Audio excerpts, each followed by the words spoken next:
ಆತ್ಮೀಯರೇ, ಕರ್ತನಾದ ಯೇಸು ಕ್ರಿಸ್ತನ ನಾಮದಲ್ಲಿ ನಿಮಗೆ ವಿಮೆನ್ ಆಫ್ ಹೋಪ್ ಎಂಬ ಆಧ್ಯಾತ್ಮಿಕ ಕನ್ನಡ ಕಾರ್ಯಕ್ರಮಕ್ಕೆ ಸ್ವಾಗತ. ಈ ಕಾರ್ಯಕ್ರಮದ ಮುಖಾಂತರವಾಗಿ ಕರ್ತನು ನಿಮ್ಮ ಜೀವಿತದಲ್ಲಿ ಶಾಂತಿ, ಸಮಾಧಾನ, ಸಂತೋಷ, ನೆಮ್ಮದಿಯನ್ನು ಉಂಟು ಮಾಡಲಿ. ಈ ಸಂದೇಶಗಳು ನಿಮ್ಮ ಜೀವಿತದಲ್ಲಿ ಹೊಸ ಉತ್ಸಾಹವನ್ನು, ಉತ್ತಮ ಚಿಂತನೆಗಳನ್ನು ಮೂಡಿಸಲಿ. ನಾವು ನಿಮಗಾಗಿ ಪ್ರಾರ್ಥಿಸುತ್ತೇವೆ. ದೇವರು ನಿಮ್ಮನ್ನು ಆಶೀರ್ವದಿಸಲಿ.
ಹಲೋ ಗೆಳತಿಯರೇ, ನಾನು ರೂಪಾ. ಇವತ್ತು ನನಗೆ ಬಹಳ ಇಷ್ಟ ಆಗುವಂಥ, ಬಹಳ ಸುಂದರವಾಗಿರುವ, ತನ್ನ ಶರೀರಕ್ಕೆ ಹೊಂದುವ ಒಳ್ಳೆಯ ಬಟ್ಟೆಗಳನ್ನು ಧರಿಸಿದ್ದೀನಿ. ನೀಲಿ ಬಣ್ಣದ ಚೂಡಿದಾರ್ಗೆ ಹೊಂದುವಂಥ ಗುಲಾಬಿ ಬಣ್ಣದ ದುಪ್ಪಟ್ಟ, ಅಲ್ಲಲ್ಲಿ ಗುಲಾಬಿಗಳ ಚಿತ್ರ ಎಷ್ಟು ಅದ್ಭುತವಾಗಿದೆ ಗೊತ್ತಾ? ಹೌದು ರೂಪಾ, ನೀವು ಇಂದು ಖಂಡಿತವಾಗಿಯೂ ಸುಂದರವಾಗಿ ಕಾಣ್ತಿದ್ದೀರಿ. ಆದ್ರೆ ನೀವು ಯಾವಾಗ್ಲೂ ಸುಂದರವಾಗಿಯೇ ಕಾಣ್ತಿರ್ತೀರಿ. ಧನ್ಯವಾದಗಳು ರೇಖಾ. ನೀವು ಸಹ ಇವತ್ತು ಎಷ್ಟು ಒಳ್ಳೆ ಉಡುಪನ್ನು ಧರಿಸಿದ್ದೀರಿ. ಕನ್ನಡಿಯಲ್ಲಿ ನೋಡಿದಾಗ ನಾನು ಯೋಚಿಸ್ದೆ, ಹೌದು, ನನ್ನ ಬಟ್ಟೆಗಳು ಚೆನ್ನಾಗಿದೆ, ಆದ್ರೆ ನನ್ನ ಬಳಿ ಅಂತರಂಗವನ್ನು ತೋರಿಸುವ ಒಂದು ಕನ್ನಡಿ ಇದ್ದಿದ್ರೆ ಎಷ್ಟು ಚೆನ್ನಾಗಿರ್ತಿತ್ತಲ್ವಾ? ವಿಮೆನ್ ಆಫ್ ಹೋಪ್ಗೆ ಸ್ವಾಗತ. ನಾನು ರೇಖಾ. ರೂಪಾ ಏನ್ ಧರಿಸಿದ್ದಾಳೆಂದು ನಿಮಗೆ ತಿಳಿದಿರುವ ಕಾರಣ ನೀವು ಇಂದು ರೂಪಾನು ಬಹುತೇಕವಾಗಿ ನೋಡಬಹುದು. ಮತ್ತು ಅವಳು ಸುಂದರವಾದ ಕೂದಲನ್ನು ಹೊಂದಿದ್ದು, ಇದು ನೇರವಾಗಿಲ್ಲ, ಆದ್ರೆ ಅಲೆ ಅಲೆಯಾಗಿ ಭುಜಗಳಿಂದ ಇಳಿತದೆ. ರೇಖಾ ಹಳದಿ ಬಣ್ಣದ ಚೂಡಿದಾರ್ ಧರಿಸಿದ್ದಾರೆ, ಹಸಿರು ಬಣ್ಣದ ದುಪ್ಪಟ್ಟ. ಅವಳು ಸಣ್ಣ ಕೂದಲನ್ನು ಹೊಂದಿದ್ದಾಳೆ. ಅವಳ ಕೂದಲು ನೇರವಾಗಿ, ಚೆನ್ನಾಗಿ, ಸಣ್ಣ ಶೈಲಿಯಲ್ಲಿ ಕತ್ತರಿಸಲ್ಪಟ್ಟಿದೆ. ನೀವು ಸಹ ಅವಳನ್ನ ನೋಡಬಹುದೇ? ಈಗ ರೂಪಾ, ಏನು ಇದೇನು ಅಭಿನಂದನೆಗಳ ದಿನವೇ? ಇಂದಿನ ವಿಶೇಷತೆ ಏನು? ಸರಿ ರೇಖಾ, ಪ್ರತಿದಿನ ಒಂದು ರೀತಿಯಲ್ಲಿ ವಿಶೇಷವಾಗಿದೆ ಎಂದು ನಾನು ಊಹಿಸ್ತೇನೆ. ಈ ಹಿಂದೆ ಎಂದಿಗೂ ಇರಲಿಲ್ಲ, ಮತ್ತೆ ಭವಿಷ್ಯದಲ್ಲಿ ಎಂದಿಗೂ ಇರೋದಿಲ್ಲ. ಆದ್ರಿಂದ ಇವತ್ತು ಹೆಚ್ಚಿನದೇನಾದರೂ ಒಂದು ಮಾಡೋಣ. ಮತ್ತು ಇವತ್ತು ನಾವು ಯಾವ ರೀತಿಯರಾಗಿದ್ದ ಮಹಿಳೆಯರಾಗಿದ್ದೇವೆ ಎಂಬುದರ ಕುರಿತು ಮಾತನಾಡಲಿದ್ದೇವೆ. ಮತ್ತು ನಾವು ಪ್ರತಿದಿನವನ್ನ ವಿಶೇಷ ದಿನವನ್ನಾಗಿ ಉತ್ತಮವಾಗಿ ಬದುಕುತ್ತಿದ್ದೇವೆಯೇ? ಅದು ಆಸಕ್ತಿದಾಯಕವಾಗಿರ್ತದೆ. ನೀವು ಎಲ್ಲಿದ್ದರೂ ಕೆಲವು ಸುಂದರವಾದ ಸಂಗೀತದೊಂದಿಗೆ ಇದ್ದು ಪ್ರಾರಂಭಿಸೋಣ. ಸಂಗೀತವು ಯಾವಾಗಲೂ ನನಗೆ ಹಿತಕರವಾಗಿರ್ತದೆ. ನಾನು ಇಷ್ಟಪಡುವ ಸಂಗೀತ ಇರುವವರೆಗೂ ನೀವು ಅದನ್ನು ಇಷ್ಟಪಡ್ತೀರಿ ಎಂದು ನಾನು ಭಾವಿಸ್ತೇನೆ.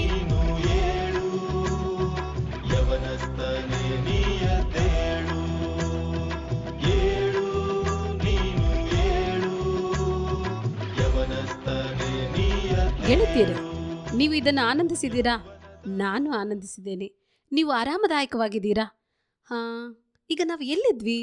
ಹೌದು, ಖಂಡಿತವಾಗಿಯೂ ಮಾತನಾಡಲಿಕ್ಕಿದ್ದೇವೆ ಫ್ಯಾಷನ್ ಬಗ್ಗೆ. ಫ್ಯಾಷನ್? ಅದು ಸರಿ, ಫ್ಯಾಷನ್. ಸ್ವಲ್ಪ ಸಮಯದ ನಂತರ ರಮ್ಯಾ ಬಂದು ನಮ್ಮ ಆತ್ಮಗಳಿಗೆ ಫ್ಯಾಷನ್ ಬಗ್ಗೆ ಮಾತನಾಡ್ತಾರೆ. ನೀವು ಇಂದು ರೂಪಾ ಆಶ್ಚರ್ಯದಿಂದ ತುಂಬಿದಿರಿ. ನನ್ನ ಸ್ನೇಹಿತೆ ರಮ್ಯಾ ನಂತರ ಏನು ಹೇಳಬೇಕೆಂದು ಕೇಳಲು ನಾನು ಎದುರು ನೋಡ್ತೇನೆ. ನಾವು ಯಾವ ರೀತಿ ಮಹಿಳೆ ಎಂದು ಮಾತಾಡಲು ಹೊರಟಿದ್ದೇವೆ ಎಂದು ಈಗ ನೀವು ಕೇಳಿದ್ದೀರಾ? ಹಾಗಾದ್ರೆ ನಾವು ಇಲ್ಲಿಂದ ಪ್ರಾರಂಭಿಸೋಣ. ರೇಖಾ, ನಾನು ಈ ಬಗ್ಗೆ ಯೋಚಿಸ್ತಿದ್ದೇನೆ. ನಾನು ನಿರ್ಧಾರ ಮಾಡಿದ್ದೀನಿ, ಕನಿಷ್ಠ 4 ವಿಧದ ಮಹಿಳೆಯರಿದ್ದಾರೆ. ನೀವು ಅವರ ನಿಜವಾದ ಸ್ವಭಾವವನ್ನು ಅರ್ಥ ಮಾಡಿಕೊಳ್ಳಲು ಅವರು ಮಾತನಾಡುವ ಶಬ್ದಗಳನ್ನು ಕೇಳಬೇಕು. ನೀವು ಗಮನ ಇಟ್ಟು ಕೇಳಬೇಕು. ಮೊದಲನೇದು ಕಪಟವಾದಂಥ ಮಹಿಳೆ. ಈ ಮಹಿಳೆ ಕಹಿ ಮಾತುಗಳು ಮತ್ತು ಸ್ವಾರ್ಥಪೂರ್ಣ ಕ್ರಿಯೆಗಳೊಂದಿಗೆ ತುಂಬಿರ್ತಾಳೆ.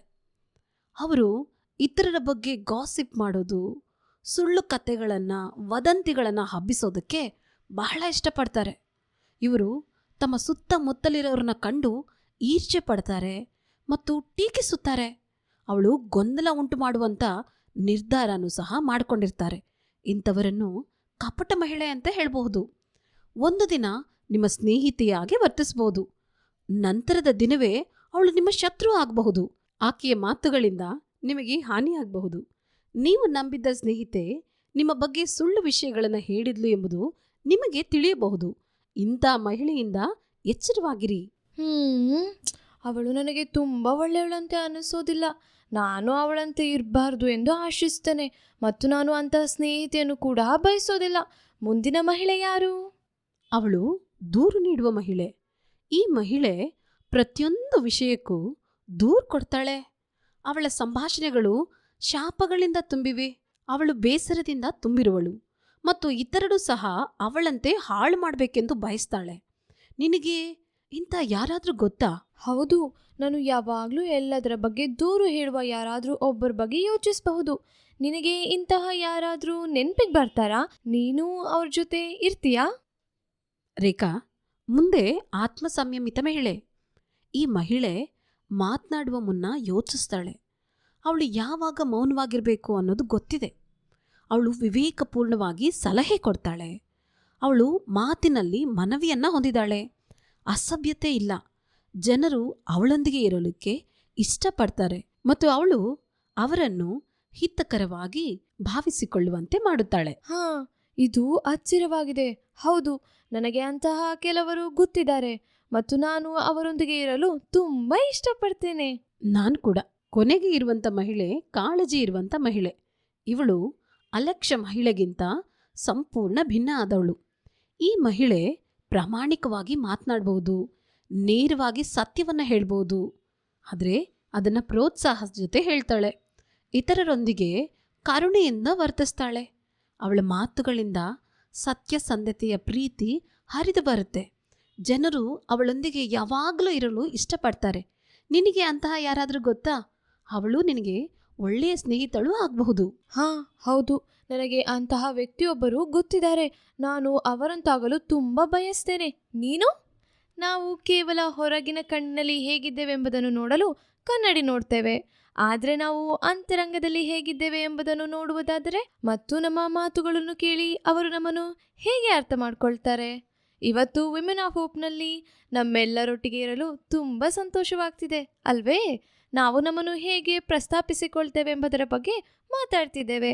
ಮಹಿಳೆಯರು ಸುಂದರವಾದ ಉಡುಪು ಧರಿಸಲು ತುಂಬ ಇಷ್ಟಪಡ್ತಾರಲ್ವೇ? ಹೌದು, ಆದರೆ ನಾವು ಇಂದು ಕೇವಲ ಕನ್ನಡಿಯಲ್ಲಿ ಚಿತ್ರವನ್ನು ನೋಡುವ ಬಗ್ಗೆ ಮಾತನಾಡೋದಿಲ್ಲ. ನಮ್ಮನ್ನು ನಾವು ಹೊರಗಡೆ ಹೇಗೆ ತೋರ್ಪಡಿಸ್ಕೊಳ್ತೀವಿ ಮಾತ್ರ ಅಲ್ಲ, ನಮ್ಮ ಹೃದಯವನ್ನು ನೋಡಿದ್ರೆ ಹೇಗೆ ಕಾಣಿಸ್ತೇವೆ ಎಂಬುದರ ಚಿಂತನೆ ಮಾತನಾಡಬೇಕು. ನೀನು ಸರಿಯಾಗಿ ಹೇಳಿದ್ಯಾ ರೂಪಾ.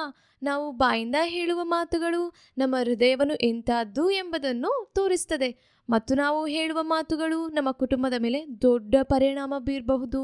ನಾವು ನಮ್ಮ ಮಕ್ಕಳ ಮಾತುಗಳಲ್ಲಿ ನಮ್ಮದೇ ಮಾತುಗಳನ್ನು ಪುನಃ ಕೇಳುವುದಿಲ್ಲವೇ, ವಿಶೇಷವಾಗಿ ಅವರು ಚಿಕ್ಕವರಾಗಿದ್ದಾಗ?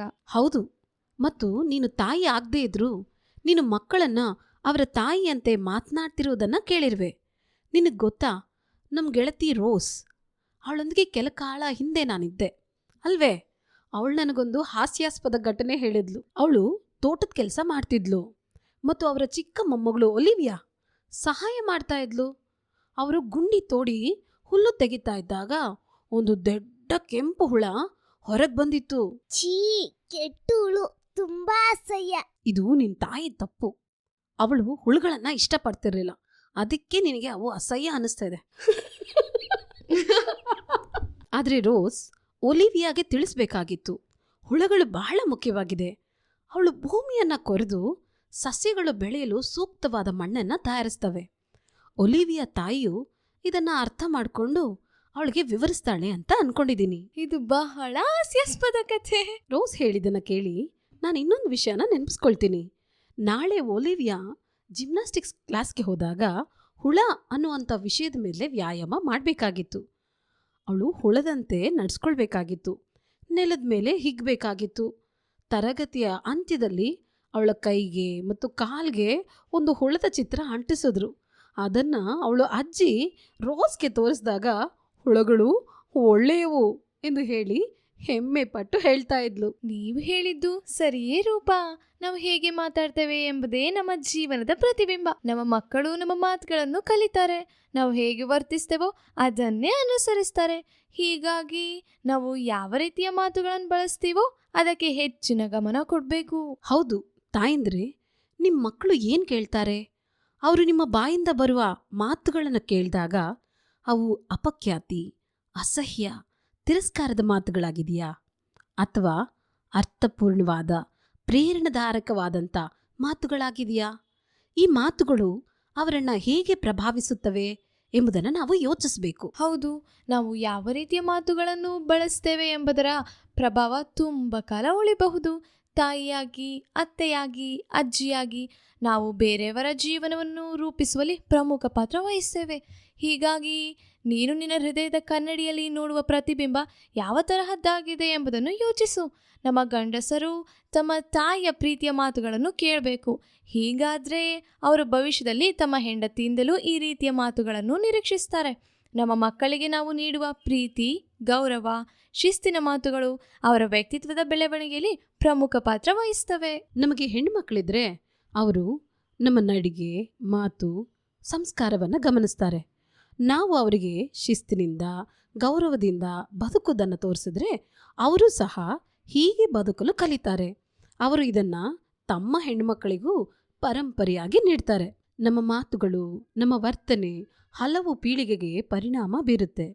ಇಂದಿನ ನಮ್ಮ ಮಾತುಗಳು ನಮ್ಮ ಪಕ್ಕದಲ್ಲಿರುವವರ ಜೀವನವನ್ನು ಪ್ರಭಾವಿಸುತ್ತವೆ ಅಂದಮೇಲೆ ಭವಿಷ್ಯದಲ್ಲಿ ಎಷ್ಟು ದೊಡ್ಡ ಬದಲಾವಣೆಯನ್ನು ತರ್ಬೋದಲ್ವಾ? ಹಾಗಾಗಿ ನಾವು ನಮ್ಮ ಹೃದಯದ ಕನ್ನಡಿಯಲ್ಲಿ ನೋಡಿ ನಾವು ಯಾವ ರೀತಿಯ ಮಹಿಳೆಯರು ಎಂಬುದನ್ನು ಅರಿಯೋಣ. ಇವತ್ತು ನಾನು ನಿಮಗೆ ಪರಿಚಯ ಮಾಡಿಸ್ತಾ ಇದ್ದೀನಿ ನಮ್ಮ ಗೆಳತಿ ರಮ್ಯಾ ಅವರು. ನಾನು ನಿಮಗೆ ವಾಗ್ದಾನ ಮಾಡಿದ್ದೀನಲ್ವಾ, ವುಮೆನ್ ಆಫ್ ಹೋಪ್ ಕಾರ್ಯಕ್ರಮದಲ್ಲಿ ನಮ್ಮ ಸ್ನೇಹಿತೆ ರಮ್ಯಾ ನಮ್ಮ ಜೊತೆಗಿದ್ದಾರೆ. ಸ್ವಾಗತ ರಮ್ಯಾ. ಧನ್ಯವಾದಗಳು. ನಾನು ಈ ಕಾರ್ಯಕ್ರಮಕ್ಕೆ ಬರಲು ತುಂಬ ಖುಷಿ ಪಡುತ್ತೇನೆ. ರೂಪಾ, ನೀನು ಈ ಗುಲಾಬಿ ಸ್ವೆಟರ್ನಲ್ಲಿ ತುಂಬ ಸುಂದರವಾಗಿ ಕಾಣ್ತಾ ಇದೀಯಾ. ಧನ್ಯವಾದಗಳು ರಮ್ಯಾ. ನೀನು ಸಹ ಬಹಳ ಸುಂದರವಾಗಿ ಕಾಣ್ತೀಯಾ. ನೀನು ಏನನ್ನ ಧರಿಸಿದೀಯ ಎಂಬುದನ್ನು ನಮ್ಮ ಸ್ನೇಹಿತರಿಗೆ ಹೇಳ್ತೀಯಾ? ನಾನು ಒಂದು ಸುಂದರವಾದ ಹಳದಿ ಬಣ್ಣದ ಸೀರೆಯನ್ನು ಹಾಗೂ ಹಸಿರು ಬಣ್ಣದ ಜಾಕೆಟನ್ನು ಧರಿಸಿದ್ದೇನೆ ಮತ್ತು ನಾನು ಕತ್ತಿಗೆ ಸ್ಕಾರ್ಫ್ ಕೂಡ ಹಾಕಿದ್ದೇನೆ. ನನಗೆ ಸ್ಕಾರ್ಫ್ ತುಂಬ ಇಷ್ಟ. ನಾವು ನೋಡಲು ಸಾಧ್ಯವಿದ್ರೆ ನೀವು ಖಂಡಿತ ಅದ್ಭುತವಾಗಿ ಕಾಣ್ತಿದ್ದೀರಾ. ಈಗ ನಾವೆಲ್ಲರೂ ಆರಾಮಾಗಿ ಕುಳಿತುಕೊಂಡು ರಮ್ಯಾ ನಮ್ಮೊಂದಿಗೆ ಹಂಚಿಕೊಳ್ಳುವಂಥ ವಿಷಯವನ್ನ ಆಲಿಸೋಣ. ನಮಸ್ಕಾರ ಸ್ನೇಹಿತರೆ. ನಮ್ಮ ಆಂತರಿಕ ಶಕ್ತಿ ಮತ್ತು ಗೌರವ ಫ್ಯಾಷನ್ ಶೋಗೆ ಸ್ವಾಗತ. ನೀವು ಹೇಗೆ ಕಾಣುತ್ತೀರಿ ಎಂಬುದಕ್ಕಿಂತಲೂ ನೀವು ಹೇಗೆ ಮಾತನಾಡುತ್ತೀರಿ, ಹೇಗೆ ವರ್ತಿಸುತ್ತೀರಿ ಎಂಬುದರಲ್ಲಿಯೇ ನಿಮ್ಮ ನಿಜವಾದ ಸುಂದರತೆ ಇದೆ. ಇಂದು ನಾವು ಡಿಗ್ನಿಟಿ ಅಥವಾ ಗೌರವ ಎಂಬ ಗುಣದ ಬಗ್ಗೆ ಮಾತನಾಡಲಿದ್ದೇವೆ. ಡಿಗ್ನಿಟಿ ಎಂದರೆ ಗೌರವ ಮತ್ತು ಶಿಷ್ಟತೆ. ಇದು ನಮ್ಮ ನೈತಿಕತೆಯನ್ನು ಪ್ರತಿಬಿಂಬಿಸುತ್ತದೆ. ನಾವು ಹೇಗೆ ವರ್ತಿಸುತ್ತೇವೆ, ಹೇಗೆ ಮಾತನಾಡುತ್ತೇವೆ ಎಂಬುದರಲ್ಲಿಯೇ ಈ ಗುಣ ಸ್ಪಷ್ಟವಾಗುತ್ತದೆ. ನನ್ನ ಒಂದು ಸ್ನೇಹಿತೆ ಈ ಹಿಂದೆ ತಮ್ಮ ಪತಿಯನ್ನು ಆಸ್ಪತ್ರೆಯಲ್ಲಿ ಆರೈಕೆ ಮಾಡುತ್ತಾ ತುಂಬ ಕಷ್ಟ ಅನುಭವಿಸುತ್ತಿದ್ದರು. ಅವರು ಸಾಕಷ್ಟು ದಿನಗಳಿಂದ ನಿದ್ದೆ ಮಾಡಿರಲಿಲ್ಲ, ಒತ್ತಡದಲ್ಲಿದ್ದರು. ಆದರೆ ಅವರು ಯಾವತ್ತೂ ತಮ್ಮ ಬಾಯಿ ಬಿಟ್ಟು ತಪ್ಪಾಗಿ ಮಾತನಾಡಲಿಲ್ಲ. ಅವರು ಎಷ್ಟು ಕಠಿಣ ಪರಿಸ್ಥಿತಿಯಲ್ಲಿದ್ದರೂ ತಮ್ಮ ಆಂತರಿಕ ಶಕ್ತಿ ಮತ್ತು ಗೌರವವನ್ನು ಕಳೆದುಕೊಳ್ಳಲಿಲ್ಲ. ಇದು ನನಗೆ ದೇವರ ಅನುಗ್ರಹದ ಸಾಕ್ಷಿ. ಬೈಬಲ್ ನಮಗೆ ಹೇಳುತ್ತದೆ, ಬಲವನ್ನು ತೇಜಸ್ಸನ್ನು ಹೊದ್ದುಕೊಂಡಿರುವಳು, ಭವಿಷ್ಯತ್ತಿನ ಭಯವಿಲ್ಲದೆ ನಗುತ್ತಿರುವಳು. ಜ್ಞಾನೋಕ್ತಿಗಳು 31:25. ನಾವು ನಮ್ಮ ಮನಸ್ಸಿನಲ್ಲಿ ಶಕ್ತಿ ಮತ್ತು ಗೌರವವನ್ನು ಬೆಳೆಸಬೇಕು. ಇದನ್ನು ನಾವು ದೇವರ ವಚನವನ್ನು ಅಧ್ಯಯನ ಮಾಡುವ ಮೂಲಕ, ಪ್ರಾರ್ಥನೆಯ ಮೂಲಕ ಪಡೆಯಬಹುದು. ಅಷ್ಟೇ ಅಲ್ಲ, ನಾವು ನಮ್ಮ ಭಾವನೆಗಳಿಗೆ ಒಳಗಾಗದೆ ನಮ್ಮ ಮಾತುಗಳನ್ನು ನಿಯಂತ್ರಿಸಲು ಕಲಿಯಬೇಕು. ನಾವು ಎಮೋಷನಲ್ ಆಗಿದ್ದರೂ ನಮ್ಮ ಮಾತುಗಳು ಮಿತಿಮೀರಬಾರದು. ನಾವು ನಿಂದನೆ, ಅಪಪ್ರಚಾರಗಳಿಂದ ದೂರ ಉಳಿಯಬೇಕು. ನಾವು ಬೇರೆಯವರನ್ನು ಹೇಗೆ ಮಾತನಾಡುತ್ತೇವೆ ಎಂಬುದನ್ನು ಮಕ್ಕಳಿಗೆ ತಿಳಿಸಬೇಕು. ನಮ್ಮ ಹೆಣ್ಣು ಮಕ್ಕಳಿಗೆ ಉತ್ತಮ ಜೀವನ ಶೈಲಿಯನ್ನು ಕಲಿಸಬೇಕು. ಬನ್ನಿ ಸ್ನೇಹಿತರೆ, ನಾವೆಲ್ಲರೂ ಪ್ರಾರ್ಥನೆ ಮಾಡೋಣ. ಪ್ರಿಯ ದೇವರೇ, ನಮ್ಮನ್ನು ಆಂತರಿಕ ಶಕ್ತಿಯಿಂದ ತುಂಬು. ನಮ್ಮ ಭಾಷೆಯನ್ನು ನಿಯಂತ್ರಿಸಲು ಸಹಾಯ ಮಾಡು. ನಮ್ಮ ಜೀವನದಲ್ಲಿ ಗೌರವ ಮತ್ತು ಶಿಷ್ಟತೆಯನ್ನು ಬೆಳೆಸಲು ಶಕ್ತಿಯನ್ನು ನೀಡು. ನಮ್ಮ ಮಕ್ಕಳಿಗೂ ಈ ಗುಣಗಳನ್ನು ಕಲಿಸುವ ಶಕ್ತಿ ನೀಡು. ಯೇಸು ಕ್ರಿಸ್ತನ ಹೆಸರಿನಲ್ಲಿ ಪ್ರಾರ್ಥಿಸುತ್ತೇವೆ. ಆಮೇನ್. ಧನ್ಯವಾದ ರಮ್ಯಾ. ನಾವು ಇಂದು ಮಾತಾಡಿದ ವಿಷಯಗಳು ಮನಮುಟ್ಟುವಂತಿವೆ. ನಾವು ಯಾವ ರೀತಿಯ ಮಹಿಳೆಯರಾಗಬೇಕೆಂದು ನೀವೆಲ್ಲರೂ ಯೋಚಿಸಿದ್ದೀರಾ? ಹೌದು, ನೀವು ಯಾವ ರೀತಿ ಮಹಿಳೆಯಾಗಿರಲು ಬಯಸುತ್ತೀರಿ? ನಿಮ್ಮ ಜೀವನದಲ್ಲಿ ದೇವರ ಮಾತುಗಳು ಮತ್ತು ನಮ್ಮ ಸಂಭಾಷಣೆ ನಿಮಗೆ ಸಹಾಯವಾಗಲಿ. ನೀವು ಯಾವಾಗಲೂ ಆಂತರಿಕ ಶಕ್ತಿ ಮತ್ತು ಗೌರವವನ್ನು ಧರಿಸಿ. ಧನ್ಯವಾದಗಳು.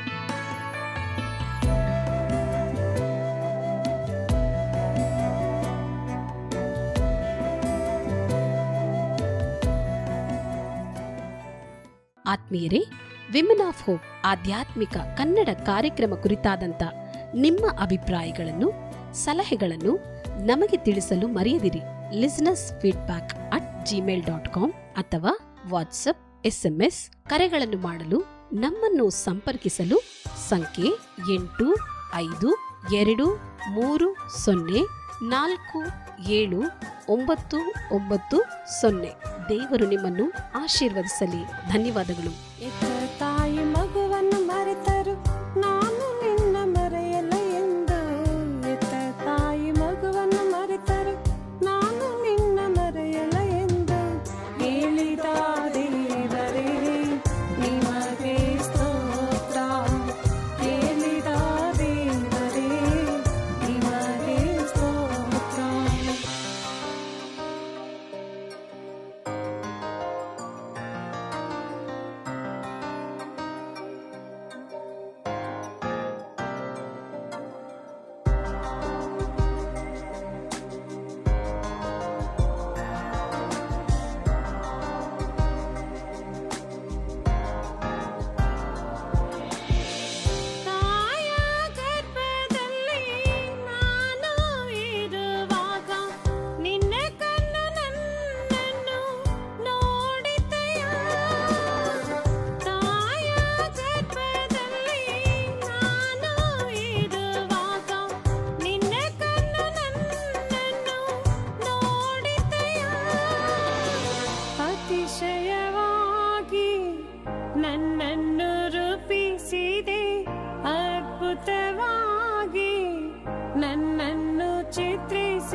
ಪ್ರೀತಿಸುವೆ